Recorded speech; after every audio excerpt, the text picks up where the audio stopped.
بنی اسرائیل کے 99 افراد کے قاتل کی توبہ کا واقعہ بخاری و مسلم میں بنی اسرائیل کے ایک قاتل کا واقعہ نقل کیا گیا ہے۔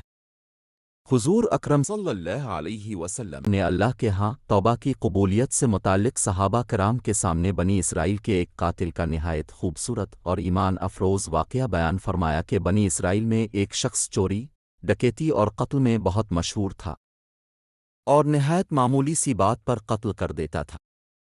ہوتے ہوتے اس کے ہاتھ سے 99 افراد کا قتل ہو چکا۔ اس کے بعد اس کے دل میں احساس پیدا ہوا کہ مجھے بھی تو اللہ کے ہاں جانا ہے۔ چنانچہ یہ فکر بڑھتا رہا اور لوگوں سے معلومات کرتے ہوئے سرگردہ پھرنے لگا کہ کیا میری توبہ قبول ہو سکتی ہے یا نہیں۔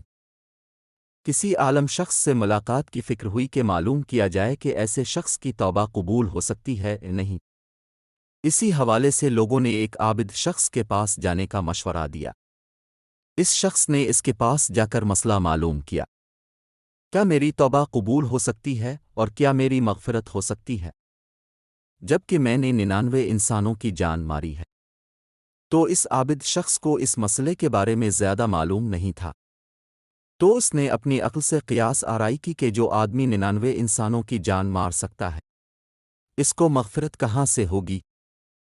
چنانچہ اس نے کہہ دیا کہ تیری توبہ قبول نہیں ہوگی۔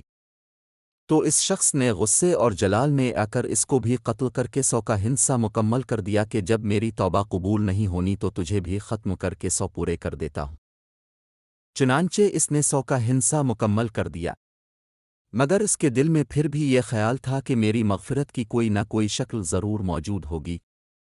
اس لیے اس نے لوگوں سے پھر معلومات کا سلسلہ جاری کر دیا کہ روئے زمین میں سب سے بڑا عالم کون ہے، وہی میرے مسئلے کا حل بتا سکتا ہے۔ آخر لوگوں نے اس کو بتلایا کہ فلاں جگہ ایک عالم رہتا ہے، اس سے جا کے معلوم کرو۔ چنانچہ اس نے اس عالم صاحب کے پاس جا کر اپنی زندگی کی ساری کارگزاری سنائی اور 100 آدمیوں کو کس طرح سے قتل کیا، سارا کارنامہ سنا دیا۔ معلوم کیا کہ اب بتلائیے کہ میری توبہ قبول ہو سکتی ہے یا نہیں؟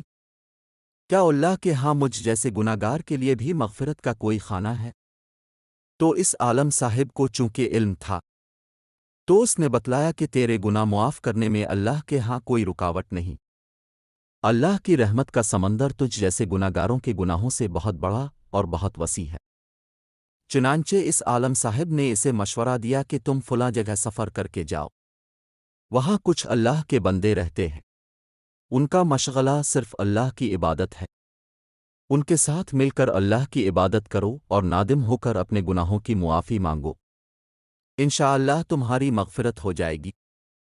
جب اس شخص نے آدھا راستہ طے کر لیا تو ملک الموت آ گئے۔ اب اس کی روح لے جانے کا مسئلہ کھڑا ہوا۔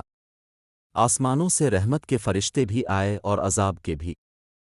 رحمت کے فرشتے کہنے لگے اس کی روح لے جانے کا حق ہم کو ہے، اس لیے کہ یہ سچے دل سے تائب ہو کر عبادت کے لیے جا رہا ہے۔ عذاب کے فرشتے کہنے لگے کہ اس کی روح لے جانے کا حق ہم کو ہے، اسی لیے کہ اس شخص نے کبھی کوئی نیکی کا کام ہی نہیں کیا۔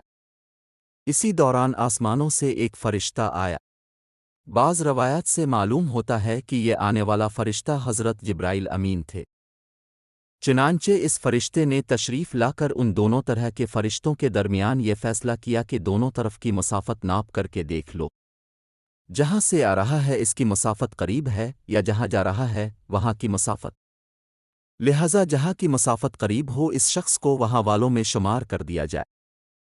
چنانچہ دونوں طرف کی زمین ناپ کر دیکھی گئی، تو جہاں جا رہا تھا وہاں کی مسافت جہاں سے آ رہا تھا اس کے مقابلے میں صرف ایک بالشت قریب ہے۔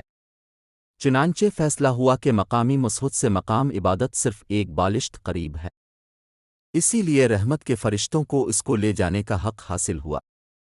چنانچہ اللہ تعالیٰ کی طرف سے اس کی مغفرت کا اعلان ہو گیا۔ ایک روایت میں آتا ہے کہ قتادہ رضی اللہ تعالیٰ عنہ فرماتے ہیں کہ حسن رضی اللہ تعالیٰ عنہ نے فرمایا کہ ہم سے یہ ذکر کیا گیا ہے کہ اس شخص کے پاس جب ملک الموت آیا تو وہ شخص سینے کے بل اس سرزمین کی طرف گھسٹتا چلا گیا۔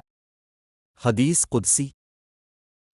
قدسی میں آتا ہے کہ میں اپنے بندے کے ساتھ اس کے گمان کے مطابق ہوتا ہوں، اور وہ جہاں بھی یاد کرے میں اس کے ساتھ ہوں۔ باخدا اللہ تعالیٰ اپنے بندے کی توبہ سے اس سے زیادہ خوش ہوتا ہے جتنی خوشی تم میں سے کسی ایسے شخص کو ہوتی ہے جس کا جانور بیابان میں گم ہو کر پھر اسے مل جائے۔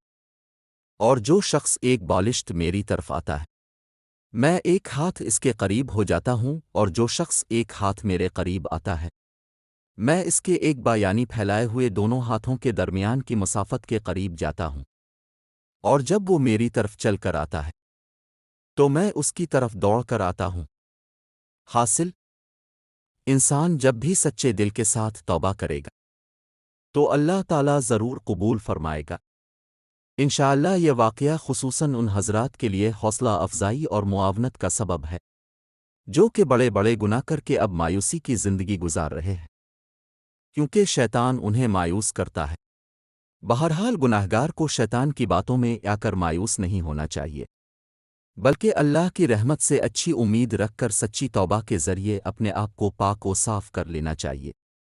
اللہ تعالی ہم سب کو عمل کرنے کی توفیق عطا فرمائے، آمین۔